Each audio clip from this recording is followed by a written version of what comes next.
Hello friends, I Rajesh Sharma welcome all of in my class.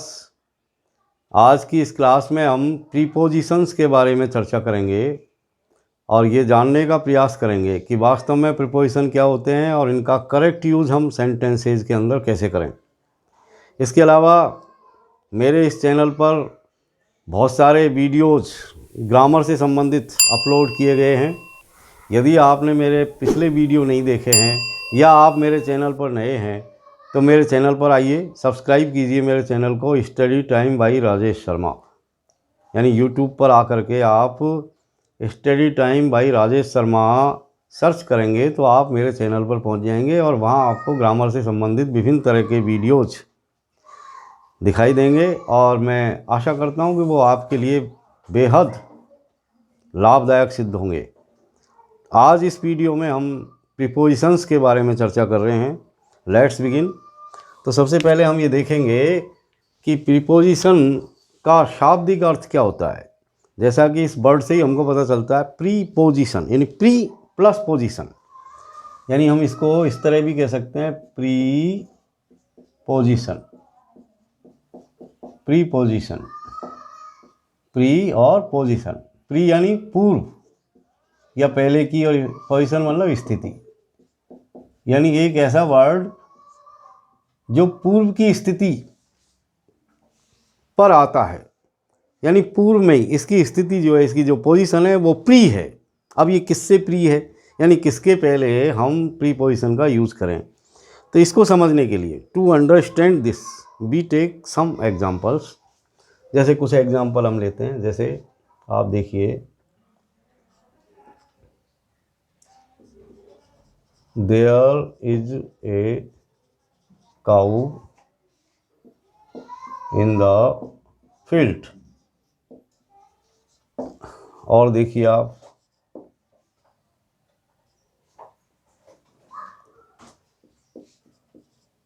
He is fond of milk. जैसे और देखिए आप, the cat jumped, the cat jumped off the table. अब जैसे ये कुछ सेंटेंस आपके सामने हैं। There is a cow in the field, there is a cow in the field, यानी फील्ड के अंदर गाय है, फील्ड के अंदर गाय है। तो यहाँ पर गाय और ये जो फील्ड है, यानी यहाँ पर जो काऊ और फील्ड आया है, इन दोनों वर्ड्स के बीच में कोई ना कोई एक ऐसा वर्ड है जो इन दोनों के बीच में कहीं ना कहीं संबंध स्थापित कर रहा है। यानी गाय कहाँ है, इन द फील्ड, यानी फील्ड के अंदर है। यानी फील्ड और गाय के बीच में ये जो इन वर्ड आया है, ये इन दोनों वर्डों को आपस में ज्वाइन करता है, जोड़ता है, इनका रिलेशन एस्टेब्लिश करता है।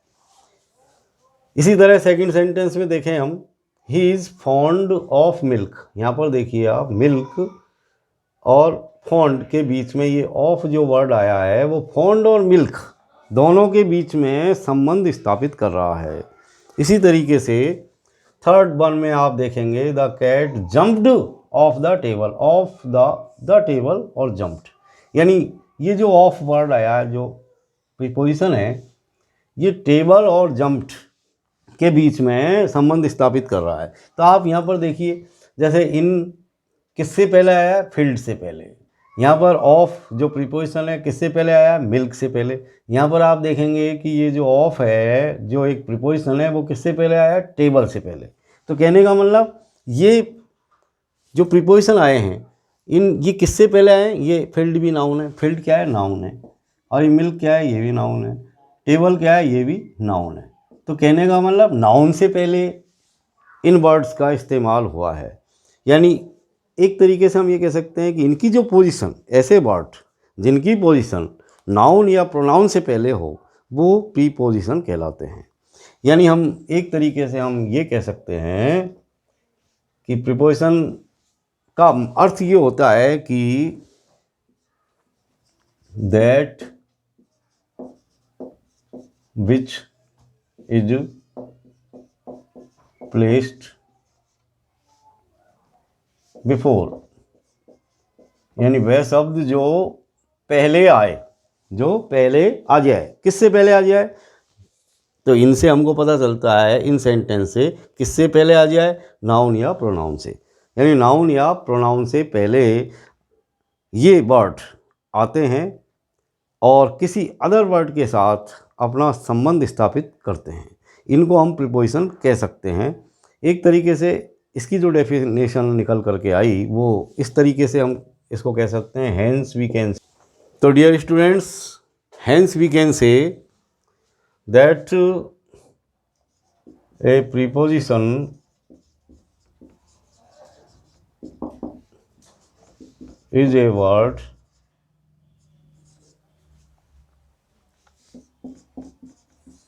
placed before a noun or pronoun to show in what relation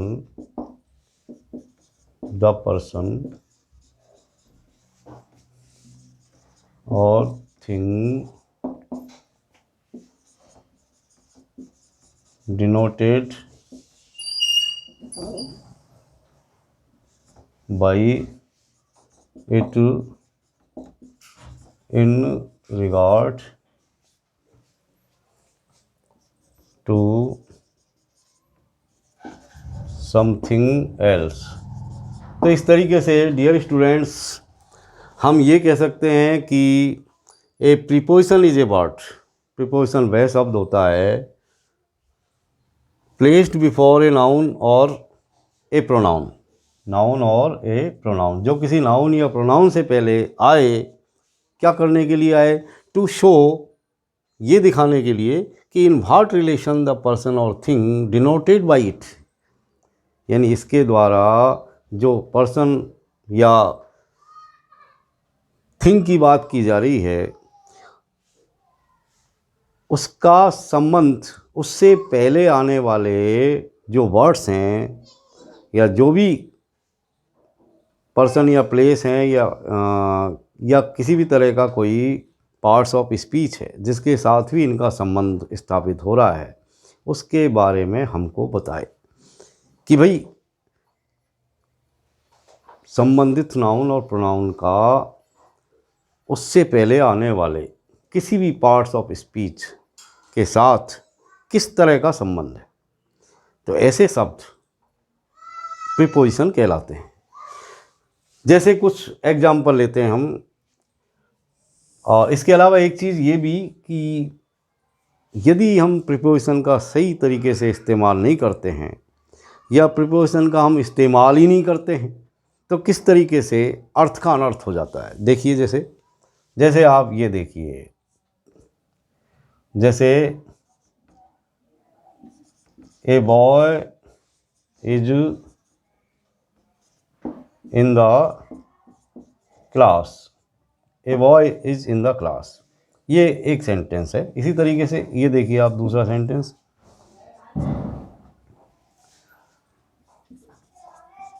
the pen is on the table. जैसे ये एक और सेंटेंस आपके सामने है, ए बॉय या the boy is in the class, the boy is in the class. अब यहाँ पर आप देख रहे हैं कि भाई बॉय और जो क्लास है इन दोनों के बीच में ये इन वर्ड यहाँ पर संबंध स्थापित कर रहा है कि लड़का जो है क्लास के अंदर है, यानी क्लास में है, तो the boy is in the class. इसी तरीके से इस सेंटेंस में हम देखते हैं the pen is on the table. तो यहाँ पर ये जो ऑन प्रीपोजिशन आया है वो पेन और टेबल का संबंध स्थापित कर रहा है कि भाई पेन कहाँ है? टेबल के ऊपर। इसी तरीके से लड़का कहाँ है? इन द क्लास। अब मान लीजिए हम इन सेंटेंस में यदि इन प्रीपोजिशन का इस्तेमाल नहीं करते हैं और बिना प्रीपोजिशन के लिख देते हैं तो किस तरीके से मीनिंग आपके सामने निकल करके आती है। देखिए जैसे द बॉय इज, मान लो प्रीपोजिशन नहीं लिखा हमने, द क्लास, तो आप देखते हैं कि किस तरीके से यहाँ अर्थ का अनर्थ हो गया। The boy is the class, क्या अर्थ निकला कि लड़का क्लास है, तो एकदम अर्थ आपका डिफरेंट हो गया और बिल्कुल आपकी जो मीनिंग है वो पूरी तरीके से ख़त्म हो गई है और बिल्कुल एक अलग ही तरह की मीनिंग यहाँ पर निकल करके आई है, अर्थ का पूरी तरीके से अनर्थ हो गया है। जैसे ये है the pen is on the table, कि भाई पेन टेबल के ऊपर है, और यदि हम इसमें ऑन वर्ड को नहीं लिखें तो ये इस तरीके से हो गया the pen is the table, the pen is the table, यानी पेन टेबल है।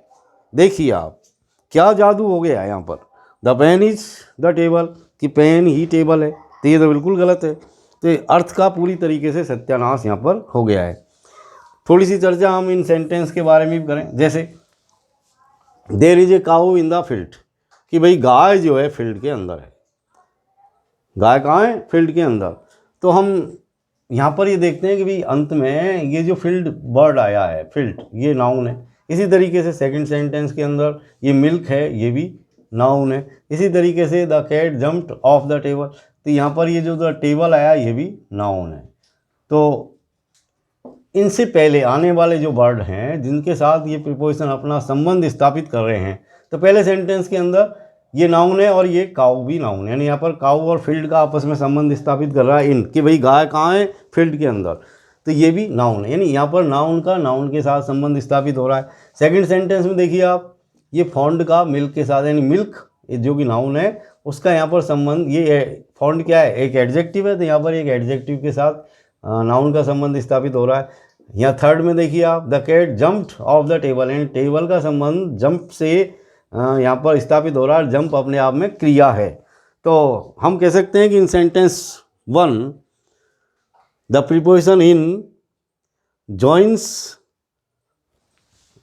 ए नाउन टू अनदर नाउन, यानी यहाँ पर एक नाउन दूसरे नाउन के साथ ज्वाइन हो रही है प्रीपोजिशन के साथ।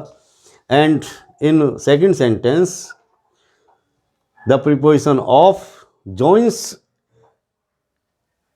a noun to an adjective, यहाँ पर ये नाउन के साथ एडजेक्टिव को ज्वाइन कर रहा है। In third one the word preposition of joins the noun to a verb, क्योंकि जंप एक वर्ब है, तो ये टेबल और ये जंप क्या है? वर्ब है। तो यहाँ पर नाउन का संबंध वर्ब के साथ स्थापित हो रहा है। कहने का मतलब प्रीपोजिशंस जो होते हैं वो फॉलोड बाई ए नाउन और प्रोनाउन, यानी किसी नाउन या प्रोनाउन से पहले आते हैं, लेकिन उनसे पहले जिनके साथ इनका संबंध स्थापित हो रहा है वो ज़रूरी नहीं है कि वो नाउन या प्रोनाउन हो, वो एडजेक्टिव भी हो सकते हैं, वो वर्ब भी हो सकते हैं, यानी किसी भी तरह के पार्ट्स ऑफ स्पीच हो सकते हैं। इसके अलावा अब हम ये देखेंगे कि सेंटेंसेज के अंदर ये प्रीपोजिशन की जो पोजीशन है, यानी पोजीशन क्या रहती है, यानी किस तरह हम इनका यूज सेंटेंसेज के अंदर करें, तो ये हम यहाँ पर देखेंगे। जनरली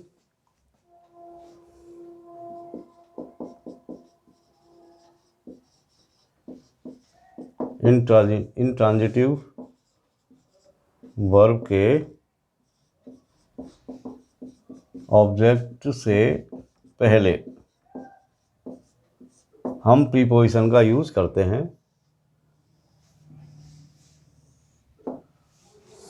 जैसे कुछ सेंटेंस देखेंगे, वी टेक सम एग्जांपल्स। जैसे he is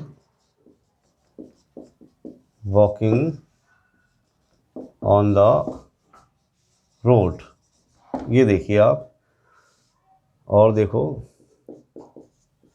he is working in his office, और देखिए ही इज प्लेइंग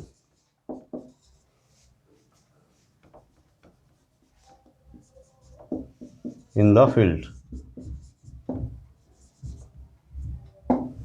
जैसे कुछ सेंटेंसेज है, तो यहाँ पर आप देख रहे हैं कि वॉकिंग, वर्किंग और प्लेइंग ये अपने आप में इंट्रांजिटिव वर्ब है।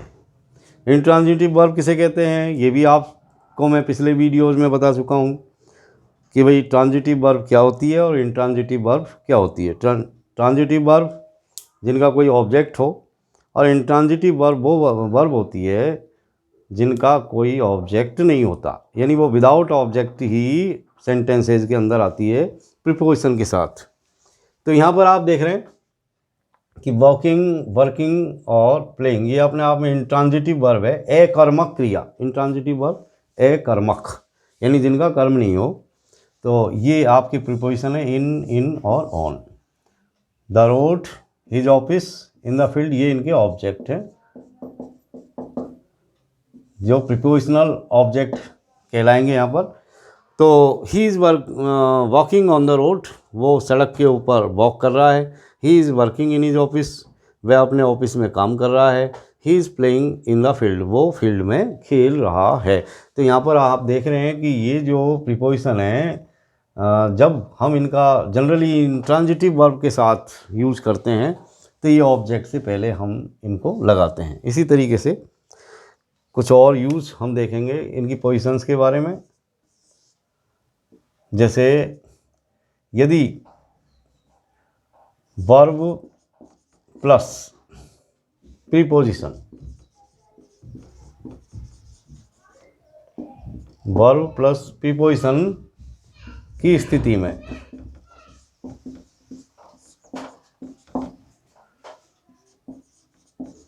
वर्ब के साथ हम प्रीपोजिशन का यूज़ करते हैं। कभी कभी वर्ब के साथ बिल्कुल जुड़ कर के आता है प्रीपोजिशन। जैसे कुछ एग्जांपल से आपके समझ में आएगा ये। जैसे the police were running after the thief. Running after ये वर्ब है और वर्ब के तुरंत बाद में यहाँ पर ऑब्जेक्ट ये प्रीपोजिशन आया है, the police were running after the thief. इसी तरीके से जैसे the thief broke into the house. यहाँ पर आप देख रहे हैं ब्रोक एक वर्ब है, इसी के साथ ये इनटू जो प्रीपोजिशन है वो इसी के साथ मिलकर के आया है।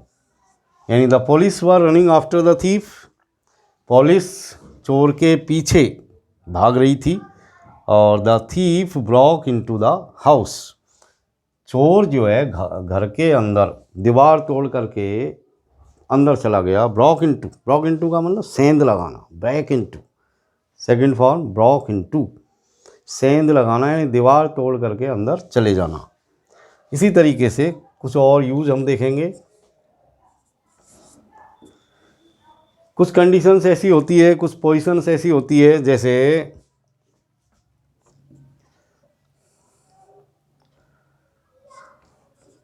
यदि प्रीपोजिशन का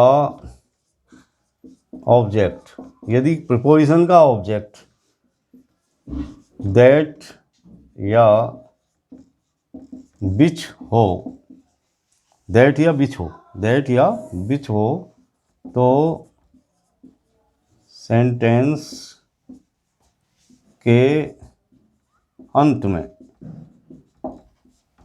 यानी किसी सेंटेंस में यदि प्रीपोजिशन का ऑब्जेक्ट दैट या विच है तो उस कंडीशन में हम प्रीपोजिशन का यूज़ उस सेंटेंस के बिल्कुल अंत में करते हैं।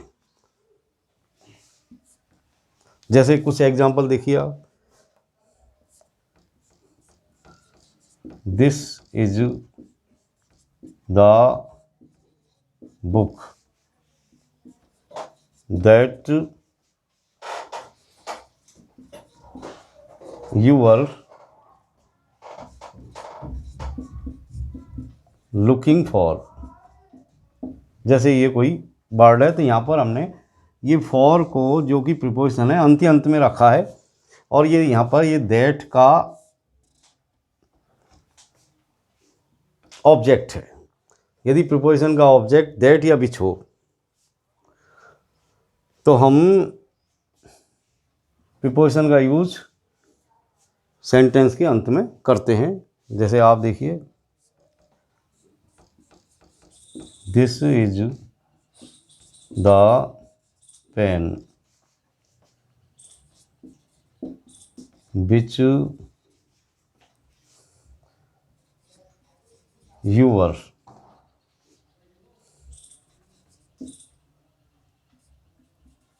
asking about। जैसे ये कोई सेंटेंस है, this is the pen which you were asking about, ये वो पेन है जिसके बारे में तुम बात कर रहे थे। तो यहाँ पर ये विच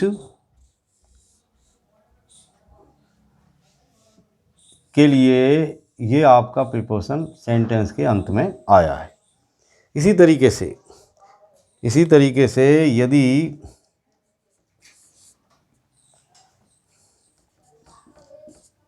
यदि प्रीपोजिशन का ऑब्जेक्ट कोई इंटेरोगेटिव प्रोनाउन हो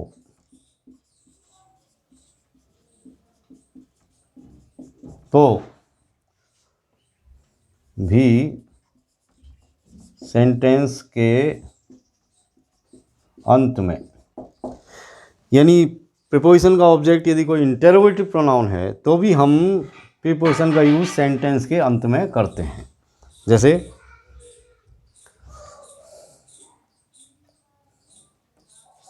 what are you talking about, जैसे ये कोई सेंटेंस है, what are you talking about. और देखिए जैसे which class do you study in. जैसे ये दो सेंटेंस आपके सामने, और यहाँ पर व्हाट और ये विच जो इंटरोगेटिव प्रोनाउन है, तो जब भी इंटरोगेटिव प्रोनाउन आएंगे ऑब्जेक्ट के रूप में, प्रपोजिशन के ऑब्जेक्ट के रूप में, तो उनके लिए हम प्रीपोजिशन का यूज अंत में करेंगे। इसको इस तरह नहीं कहेंगे कि what are you talking about, तुम किस बारे में बात कर रहे हो। तो इसको इस तरह नहीं कह सकते कि what about are you talking. जैसे ये सेंटेंस है, which class do you study in, यानी तुम किस कक्षा में पढ़ते हो। हालांकि इसको हम इस तरह कह सकते हैं कि in which class do you study, कि तुम कौन सी कक्षा में पढ़ते हो, लेकिन ये ज़्यादा सही है। इसी तरीके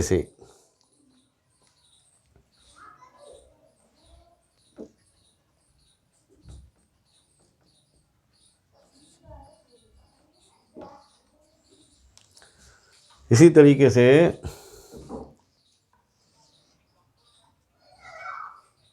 यदि कोई रिलेटिव प्रोनाउन छुपा हुआ हो तो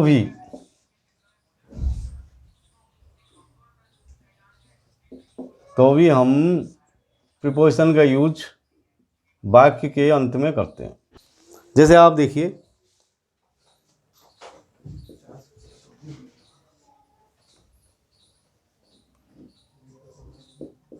this is the man you were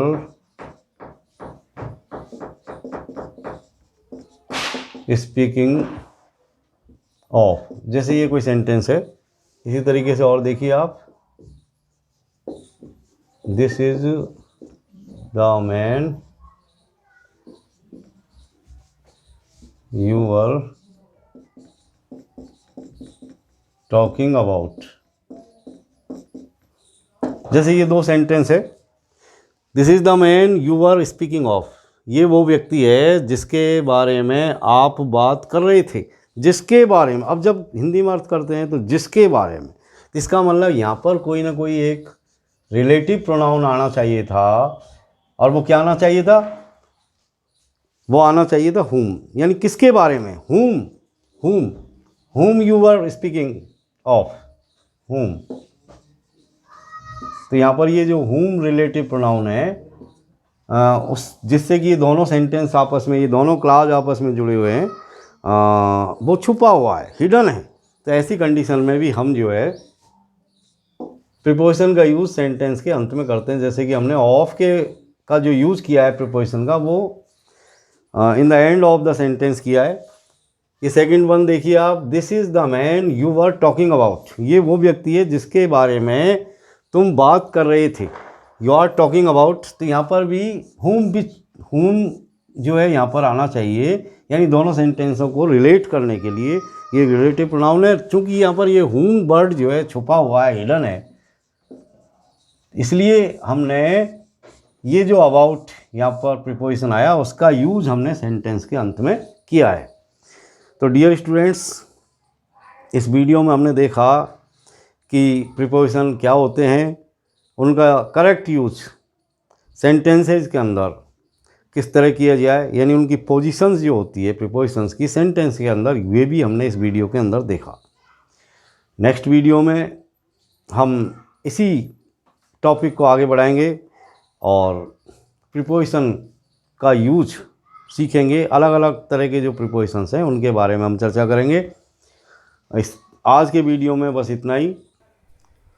that's all for today dear students, thank you very much for watching my videos.